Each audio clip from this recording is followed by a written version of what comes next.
Hola, bienvenidos a esta su nueva clase de historia. El día de hoy mi clase va dirigida para los alumnos de primero de bachillerato, paralelo A, B, C y D del Colegio Técnico Ecuador. Recuerden que durante toda esta unidad nosotros hemos venido trabajando con todo lo que tiene que ver con el Imperio Romano, de tal manera que el día de hoy vamos a continuar la secuencia de estos aprendizajes que estamos adquiriendo. Para empezar, me gustaría definir la destreza que quiero alcanzar con ustedes. Nuestra destreza es analizar las contribuciones del derecho romano al sistema jurídico ecuatoriano.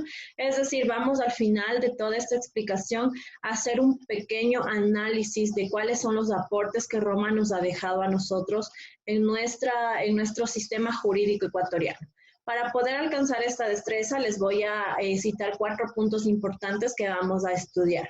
Primero, es la expansión de la República. Segundo, es la crisis de la República. Tercero, la revuelta de Espartaco. Y como cuarto punto hablaremos de la formación del Imperio Romano. Este es un tema bastante extenso, así que lo he dividido en 2 partes. La siguiente clase nosotros tendremos la continuación de lo que el día de hoy les voy a explicar. Miren, primero nosotros vamos a hablar de la expansión de la República de Roma. Durante esta época inicia la conquista de la península itálica y de tal manera se da una gran extensión por todo el territorio del Mediterráneo. Recuerde que cuando nosotros hablamos del Mediterráneo estamos hablando de este gran mar. Mire, aquí tenemos el mar Mediterráneo. Era la principal fuente de comercio, es decir, por aquí se transitaban todo lo que tiene que ver con el comercio marítimo. Prácticamente esta era la principal fuente de comercio. En el Mediterráneo occidental, los romanos se impusieron tras el largo conflicto con los cartaginenses en las guerras púnicas. Aquí se dieron muchísimas guerras donde prácticamente el imperio romano, no el imperio, sino más bien dicho, los romanos, antes de convertirse en un gran imperio, tienen guerras con los cartaginenses por las disputas, quién iba a ocupar más parte del Mediterráneo. Los romanos logran la victoria, logran ocupar Cartago y convierten a Cartago en una de las provincias romanas, es decir, ellos toman posesión de todo lo que había en Cartago y logran derrotarles. También los romanos lucharon contra los macedonios y ocuparon Grecia. Acá nosotros podemos evidenciar todas las partecitas que están pintadas con verde, con los diferentes tonos de verde. Son los territorios que Roma logró expandir, es decir, era un territorio extremadamente grande, un territorio inmenso. ¿Y qué son las guerras púnicas? Se preguntarán. Profe nos mencionó que habían unos conflictos denominados guerras púnicas entre los romanos y los cartagineses. ¿Qué son las guerras púnicas? Son estos conflictos, como ya les había mencionado, entre los romanos y cartaginenses. ¿Qué significa púnico? Púnico es igual a cartaginés. Es decir, se les denomina así porque el grupo de los cartaginenses tuvo gran participación en estas guerras. Comienzan luchas por la hegemonía. Recuerde que hegemonía es el poder, por ver quién era más poderoso, más influyente, quién lograba expandir territorios, quién se quedaba con el Mediterráneo, la parte central y occidental, que eran puntos claves para el comercio, y sobre todo, el objetivo que se trazó Roma fue acabar con Cartago. Y de esta manera inicia el dominio de Roma en Occidente, dándose así la primera guerra entre los años 262 y 241 a.C. Podemos nosotros también aquí mencionar cómo se da la crisis de la República. Mire, las conquistas que se llevaron a cabo en este periodo republicano empezaron prácticamente a brindar muchísima riqueza a Roma. El hecho de que el territorio llegara a expandirse significaba que esta expansión venía acompañada con una riqueza. Riqueza en cuanto a comercio, riqueza en cuanto a cultura, riqueza en cuanto a metales, riqueza en cuanto a agricultura, a ganadería, es decir, les generó muchísimos beneficios al Imperio Romano. Y es aquí cuando los militares y patricios tuvieron su tiempo, pero de apogeo, es decir, se beneficiaron a mano llena. ¿Por qué? Porque obviamente los militares eran quienes iban al proceso de conquista, quienes iban liderando estas tropas de batalla de expansión y eran gestionados por los patricios. Entonces, mientras iban conquistando territorio, entre militares y patricios se iban dividiendo el territorio. Decían, pues bien, todo este territorio va a estar dividida para tal número de militares o para tal grupo de patricios. Es decir, militares y patricios se beneficiaron a mano llena porque obtuvieron grandes extensiones de territorio. ¿Por qué motivo? Porque ellos prácticamente eran los protagonistas de este proceso de expansión. Muchos campesinos tuvieron que abandonar sus tierras para poder enrolarse al ejército. Ellos estaban viendo que las oportunidades que tenían los militares eran magníficas y ellos decidieron abandonar sus tierras para convertirse también en militares. Pero hay que tomar en cuenta que no todos los militares tenían el mismo rango.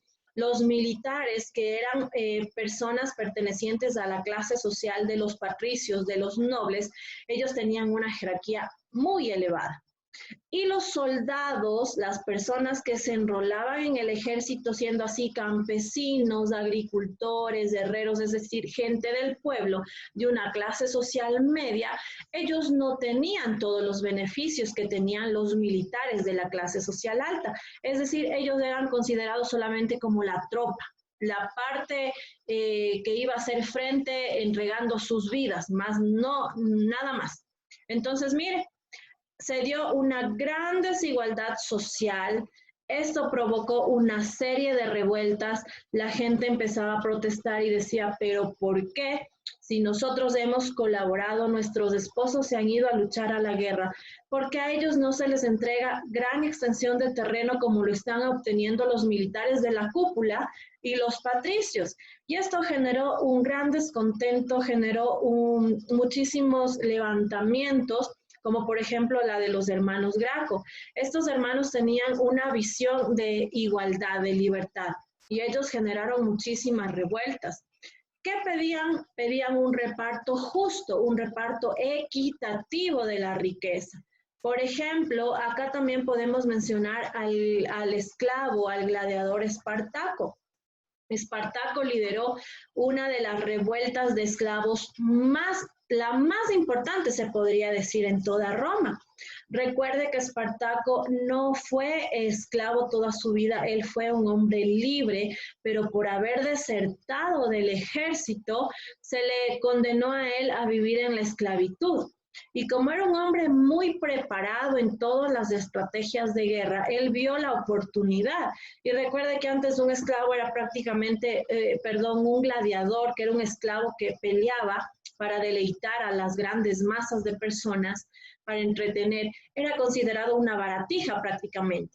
Pero cuando este esclavo se convertía en gladiador, sí dejaba ganancias a los dueños de los ganadores, porque recuerde que se realizaba apuestas. ¿Qué gladiador pienso yo que va a sobrevivir y quién va a morir? Y voy a meter dinero para ver si gano. Entonces generaban ganancias, sí.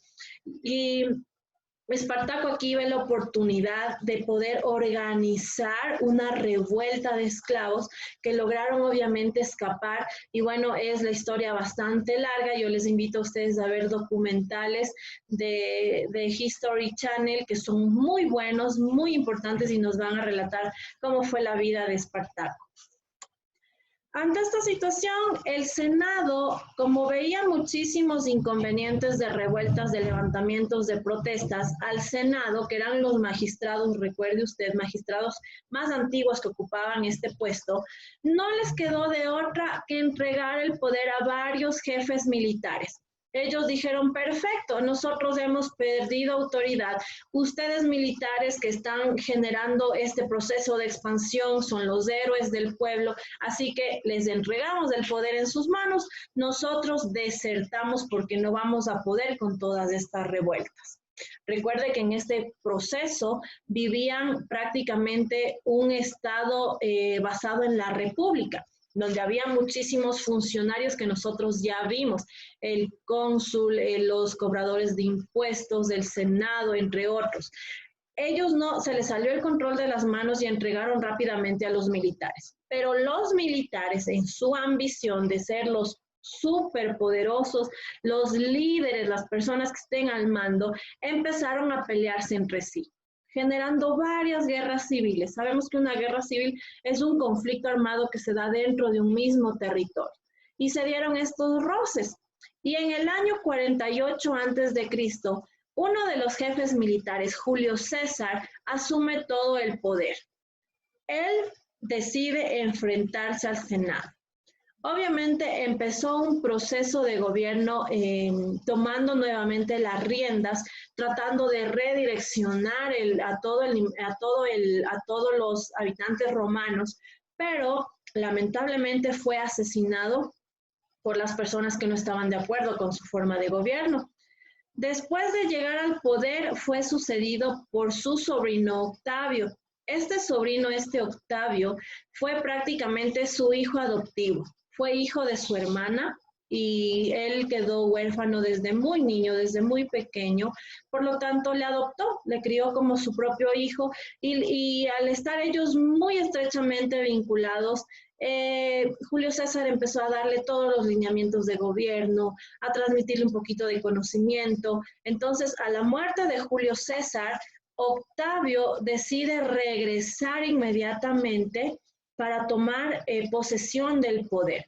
Obviamente tuvo que enfrentarse con Marco Antonio, que en ese tiempo era el posible sucesor de Julio César.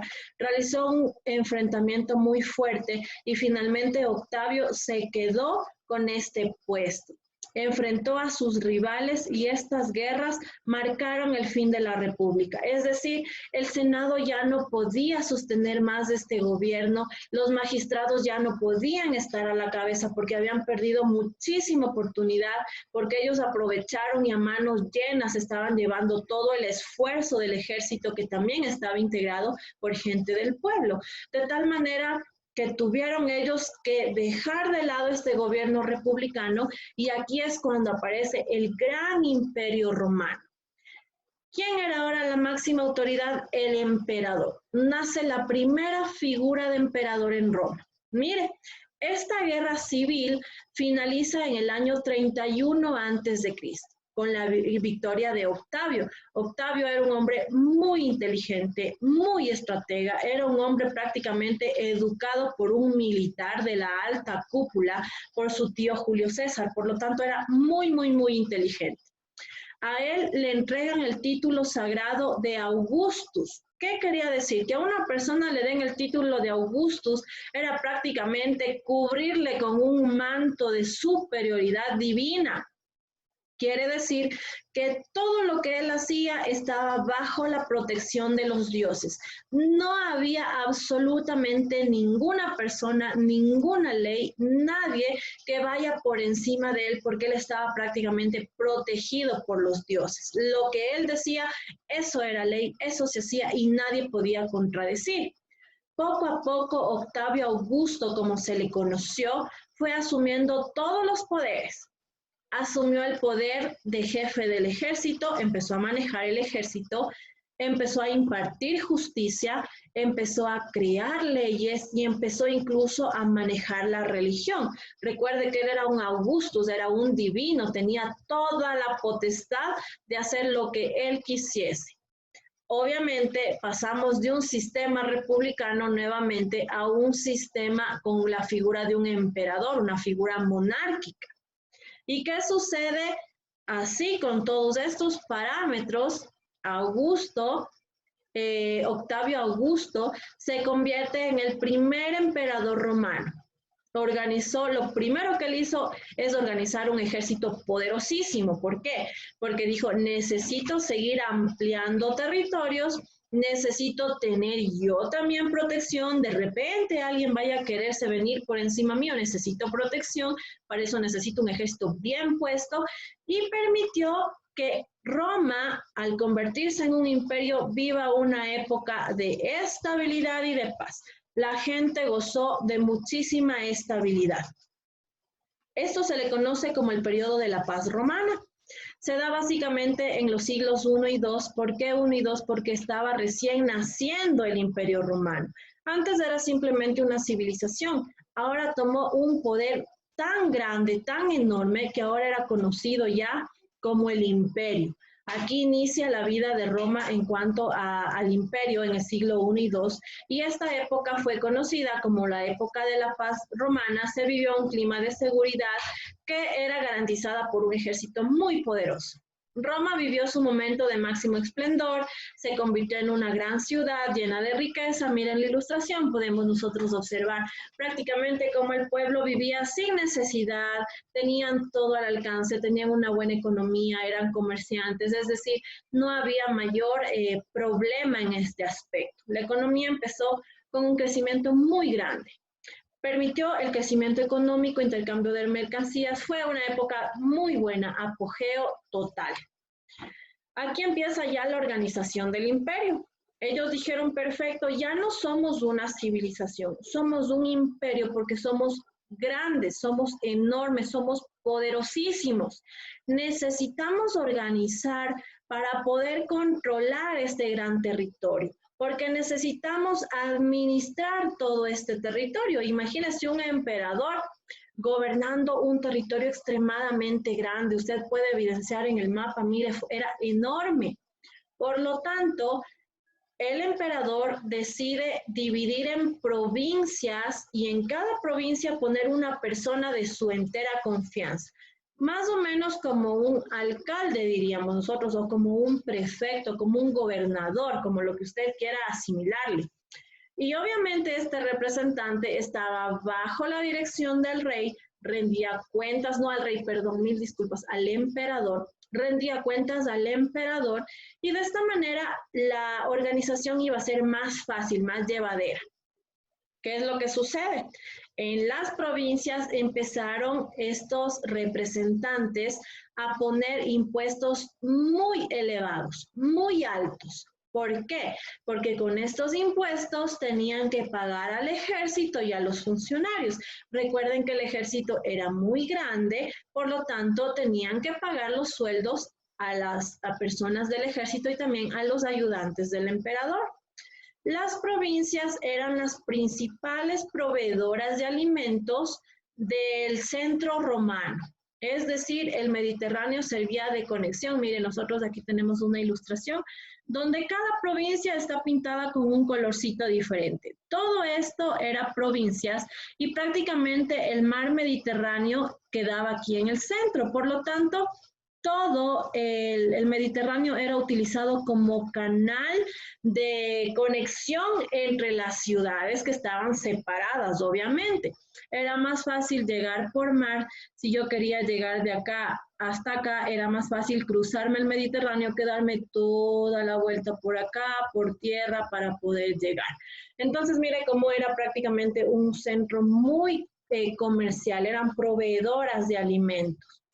También nosotros podemos mencionar que el ejército romano era un autor muy importante en este proceso de expansión. Cada soldado debía pagarse sus armas. Esto quiere decir que los soldados ricos formaban un grupo mejor armado, mientras que los soldados que tenían menos posibilidades económicas formaban un grupo que obviamente no estaba bien dotado de armamento. Cada hombre debía disponer de un par de jabalinas, una espada, una coraza, un casco y un escudo. Mire, podemos evidenciar, aquí nos faltan las jabalinas, pero podemos ver, tiene la espada. Su espada no era de un tamaño extremadamente grande. Por lo general, ellos para luchar sí tenían contacto físico. Un casco les caracterizaba a ellos esta partecita con las plumitas rojas. Tenían una coraza, que es esta parte que prácticamente les cubría el corazón. Tenemos también nosotros el escudo. El escudo les servía a ellos para protegerse de las flechas, de algún elemento que les causara algún tipo de daño. Habían soldados también que portaban ondas, que portaban arcos, pero eso ya dependía de cada uno, la formación. Había los arqueros, que obviamente ellos atacaban con sus arcos y flechas. Habían soldados que tenían ondas, que era una especie de catapulta que servía para lanzar rocas con mucha fuerza. Los ejércitos estaban conformadas por legiones. ¿Qué era una legión? Era prácticamente el grupo de centurias, es decir, varias centurias, que eran grupos de 100 soldados. Si tenía yo 5 centurias, eran 500 soldados, y estos 500 soldados dejaban de llamarse centurias para llamarse legión.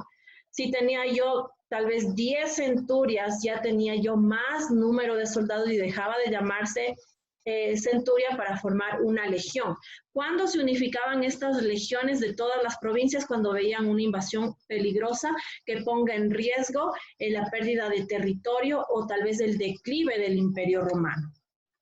Hasta aquí, miren, hasta aquí ha ido mi explicación. Voy a ponerles un video para que ustedes puedan entender mejor la clase.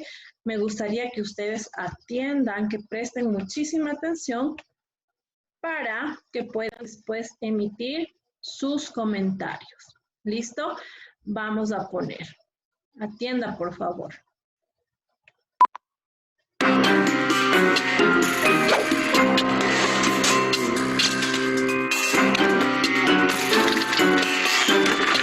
¿Cómo hizo la ciudad de Roma para ser tan poderosa? La República Romana. En sus comienzos, Roma fue gobernada por reyes. Cuando un rey moría, los ciudadanos ilustres se juntaban para elegir al sucesor. Es decir que en Roma, el poder siempre estuvo en manos de los ciudadanos ilustres y estos se llamaban a sí mismos los patricios. Los patricios eran ciudadanos que pertenecían a las familias más antiguas de la ciudad. Un grupo de patricios, generalmente los más sabios y experimentados, formaban un consejo que limitaba el poder supremo del rey. Este consejo era el Senado. El Senado romano fue tomando poder y prestigio hasta que en el 510 a.C. abolieron la monarquía, o sea, echaron al rey. ¡Vete a tu casa y ya no vuelvas! Y se hicieron cargo de la conducción de su ciudad. Este fue el inicio de la República. La República duró casi 500 años y el Senado por lo general tenía el apoyo del pueblo, aunque cada cierto tiempo los sectores más pobres llamados los plebeyos, que querían mejores condiciones y más comida, se organizaban para conseguir mayores derechos. Para contener el descontento del pueblo, los miembros del Senado idearon una estrategia: obtener más riquezas conquistando otros pueblos. Así fue como con el pasar de los años, los romanos formaron un sólido ejército para expandir el territorio. Primero, a lo largo de la península itálica. Luego conquistaron Grecia, Galia y finalmente la poderosa ciudad de Cartago, que les pasó el control sobre todo el mar Mediterráneo. A medida que la extensión y la riqueza de Roma crecía, esta se volvía cada vez más difícil de gobernar. ¡Mamma mía! Hasta que llegó un general muy exitoso que se destacó entre todos. No, fotos no, fotos y autógrafos luego. Este general había ganado muchísimas batallas y un día decidió tomar el control absoluto de Roma para poner orden ante tanto barullo. Este general se llamaba Julio César, y con él, Roma dio inicio a su época más gloriosa. Perfecto, miren, interesante. Prácticamente este es el resumen de lo que yo les estaba explicando. Podemos evidenciar nosotros cómo decae la República en Roma y empieza una nueva modalidad que nosotros conoceremos como el Gran Imperio Romano. Para poder concluir con esta clase, me gustaría que ustedes hagan la captura de pantalla de esta pequeña actividad. Acá tenemos preguntas y tenemos respuestas que tendremos nosotros que unir con líneas. Si tiene la facilidad de imprimir, sería muy bueno que imprime y pueda realizar. Si no, con ayuda de un esfero, de un marcador virtual, también lo puede hacer. Y si no tiene ninguna de las dos posibilidades, no es una actividad muy extensa, me gustaría que usted copie en su cuaderno y pueda realizar sin ningún problema. Después de haber realizado esta actividad de refuerzo, tendremos nosotros que realizar el resumen en el cuaderno. Recuerde que el resumen prácticamente es su apoyo pedagógico, es una base que le sirve a usted para poder recopilar información, para poder recordar un poco lo que hemos venido tratando. Les dejo también los códigos de Classroom para que ustedes me puedan subir las tareas. ¿Listo? Hasta aquí ha llegado mi clase, espero que hayan comprendido, que les haya gustado y nos veremos en una próxima oportunidad, deseándoles muchos éxitos.